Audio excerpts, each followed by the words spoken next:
This segment brought to you by Sure Crop, liquid crop nutrition delivered right to your farm. We're back and ready to listen in as Duane visits with Bob Young about the Farm Bill.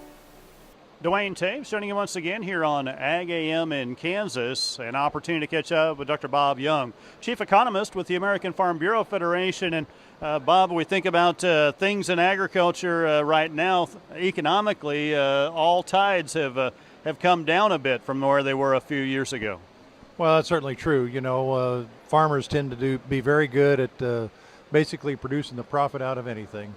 And, you know, yes, we do certainly have very strong demand across the board, soybeans, corn, you know, you name it. But the fact of the matter is that demand has not been growing very much over the course of the last 3 or 4 years. So we've produced up to that point, and, you know, here we are. We think about Farm Bureau's perspective. Obviously, Farm Bill discussions will begin shortly, if not sooner rather than later. Making sure that from Farm Bureau's perspective that we have a good safety net, I'm assuming, is still one of the big priorities. Oh, absolutely. And we've been going through some fairly extensive discussions with our membership, trying to get them briefed up on what the issues are across the Farm Bill, not just commodity titles or whatever. You're a bit unique in that you're a general farm organization. You really kind of have to be all things to all people. That's hard enough to do within an organization, but harder yet to try and hope for that in a farm bill, I'm assuming. Well, that's certainly true. We are a general farm organization as opposed to wheat growers, for example, that can come in and just worry about one particular commodity. We got to worry about them all and worry about the interplay between all of them as well. So, as well as rural America in general. So, you know, a lot of issues that we've got to work on, and be very interesting to watch this Farm Bill come together. Very different kind of Congress as this Farm Bill comes together. Just be very interesting to watch the conversation unfold. One thing about it, there's a number of people that have complained, and I'm curious about your opinion of the farm program receiving such a small portion of the dollars, quote, in the Farm Bill. But the realities are we need our urban counterparts to help get that passed. I guess, in my opinion, how does the Farm Bureau feel as well?